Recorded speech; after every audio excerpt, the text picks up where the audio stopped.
What's up, guys? Welcome to Daily Dose of Reddit. This is your host, Zach, and today's subreddit is r/IDoWorkHereLady. This story's called Yelled At by a Customer at Work. This happened to me in March of this year, just as the lockdown started and many stores had started having special shopping hours for elderly and high-risk customers. I worked at a grocery store on the overnight stock crew, and my shift ended at the same time the special hours started. I would frequently pick up items I needed at the end of my shift before heading home. On this particular morning, we had finally gotten a shipment of toilet paper and cleaning wipes in. I picked up a 12-pack of the cheapest toilet paper in the store and a canister of Clorox wipes for my mom, who is high risk. I was not wearing my black work polo because I was 7 months pregnant and it didn't fit, so I was allowed to wear a plain black t-shirt instead. I picked up a few food items and headed for the register. I ended up in line behind an older woman. She said very pointedly to the cashier, who is a friend of mine, that we needed to be more strict on the elderly and high-risk guidelines. She looked straight at me as she said this. She said we needed to have a guard at the doors to make sure no one was coming in during the special hours except those that actually needed to shop at those times. At our store, it was from 7 a.m. to 8 a.m. every day. She also said that if the store lets other people in to shop, they should make sure that they don't buy the essentials that other people need. Looking at the toilet paper and Clorox wipes in my hands. Now, my coworker is an elderly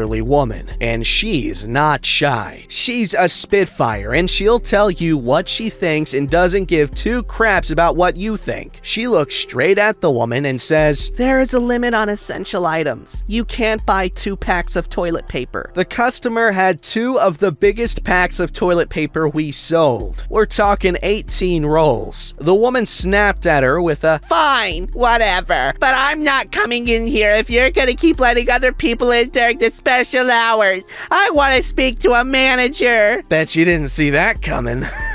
My coworker calls the manager on duty, which happens to be my manager on the overnight crew. He comes up and this woman goes off, yelling about how we're letting regular people shop during the special hours, how the cashier was rude and was limiting her, etc. Full Karen. My manager looks at me and can see that I'm irritated. He looked at the customer and straight up said, "I would like for you to leave." She got angry and asked why she should be the one to leave when she was clearly following the rules of the shopping hours and I was not. He said, and I'll never forget this for the rest of my life, "This customer you are harassing is my best employee. She just finished working a 9-hour shift to fill these shelves so that you could come in to buy your essentials. She is picking up a few items after her shift, and on top of that, you're harassing a pregnant woman who is considered high risk, and she has as much of a right to shop during these hours as you do. She is exhausted and she's scared because of the pandemic, but she comes in every night, works extra hours, and busts her ass so people like you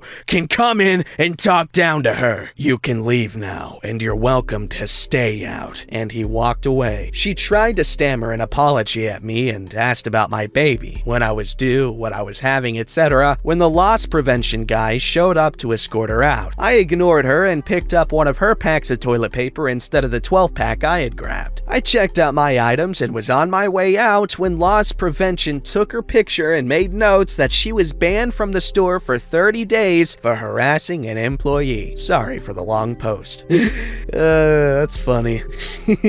She screwed around and she found out, guys. Alright, this story's called Boss Doesn't Recognize His Own Employee When She Walks Into Work in a Dress. This is my mother-in-law's story, not mine, but it was very IDoWorkHereLady worthy. My mother-in-law is a short, fat, busty woman in her 50s and works in security. Yes, she looks like a sweet older lady, but she is tough and thorough and will threaten to place you under arrest. Her lead supervisor is old, senile, and gets in his own way. Despite a high turnover rate due to not the best management skills, as trying to become an armed guard is as easy as pulling teeth, my mother-in-law has endured, as this has been her first job in 26 years after raising her son as a stay-at-home mom in extreme poverty. People have rage quit due to how Brian tends to upset and confuse and change schedules without notice, literally telling his security officers to call him corporal in front of police officers and to watch Red Dawn as training. Also, you can get written up if you alert him your coworker left their gun in plain sight in a locked car. As a courtesy, you can't make this up. Despite this, she endures, as it's far better than the alternative. Anyway, names changed for obvious reasons. It's the cast. Jane, my mother-in-law. Brian, elderly supervisor. Bob, other supervisor. As this was told to me, it's not word for word, but a rough summary as to what happened. Jane was wearing a yellow and red flower dress, running errands, and had to stop by security home office to do something. Not sure what, but she figured she was out and thought it was best to get whatever she needed to do out of the way. She goes and finds Bob, one of the primary supervisors that managed most operations. He greets Jane and likes my mother-in-law because of the work he had seen out on sites. They move further into the office and Brian comes up, sees Bob, then sees Jane. Brian tells Jane, Ma'am, you can't be in here. This office is closed. Bob speaks up and tells Brian, no, it's alright, she's with me. Brian's eyebrows wiggle and says, Oh, she's with you, huh? like, what the fuck? Hey, they actually wrote it how I say it. Everyone was confused. My mother-in-law and Bob then laugh. It was clear a while ago that Brian has never been all too observant despite working in security. Despite talking face-to-face with her numerous times in her year with the company, Brian didn't recognize his own employee outside her uniform. Evidently, by this encounter, Jane was in clear disguise and took on the identity of a strange woman walking into a security office like a wandering idiot who happened to be holding a casual conversation with his co-supervisor. Brian, this is Jane. It finally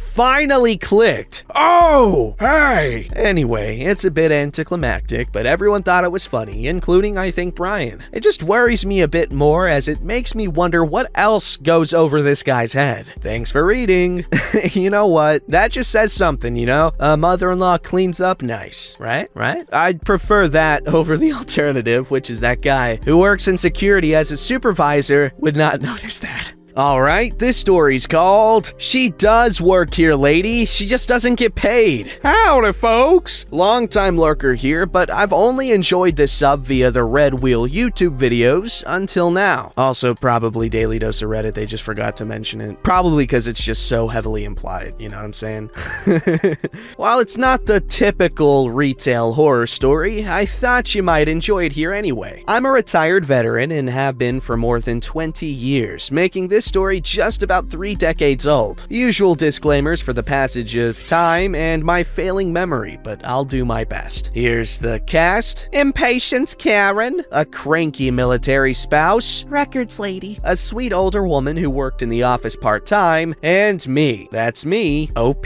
Sorry if this setup gets too long. I'm in civilian government service these days, but back then, I was a technical sergeant in the healthcare administration field. I had been assigned to the base hospital's outpatient records office as the non-commissioned officer in charge not long before these events transpired, and we were short-staffed due to Operations Desert Shield and Desert Storm. So we were busy. This was long before the days of electronic medical records. These were good old-fashioned colored folders, chock full of all your appointment notes and test results, all filed on shelves. Lots and lots of shelves. What with active duty personnel, their family members, and local retirees and their spouses, there were about 44,000 of them. If you scheduled an appointment more than 24 to 48 hours in advance, we would pull your record the night before and send it to your provider's clinic. Otherwise, you had to come see us yourself to sign out your record before you could be seen. It was a weekday, early to mid-morning, I think, and we had a long line of patients at our service window. I was on duty along along with 2 to 3 junior enlisted workers, and Records Lady, a very nice lady. We were dodging each other in the narrow aisles and pulling records as quickly as we could. It wasn't quick enough for impatient Karen, though, who Records Lady was helping. I was near the window checking a patient's eligibility when impatient Karen sighed like the air brakes on a bus pulling up to the curb. A moment later, impatient Karen whines. What is taking so long? Then, This is stupid. I can't believe this. and What's wrong with her? waiting in line is rarely fun, and is much less so when you or your children are sick, so I get it. I stepped up and told impatient Karen that I'd check on her record and be right with her. I found Records Lady in the aisles, looking at the shelves with confused frustration, and I understood the delay. Records Lady had suffered a traumatic brain injury some years before, and while she didn't have any major deficits or disabilities, she occasionally had trouble processing numbers. Our records were organized using a terminal digit system, based on the first 2 digits of the last 4 digits of the service member's social security number. This could be challenge enough for Records Lady if she wasn't in a rush. Being under the pressure of a foul-tempered Karen didn't help. I suggested she take a break in the back, found the record, and took it to the service window. Here you go, ma'am. I'm sorry about the wait.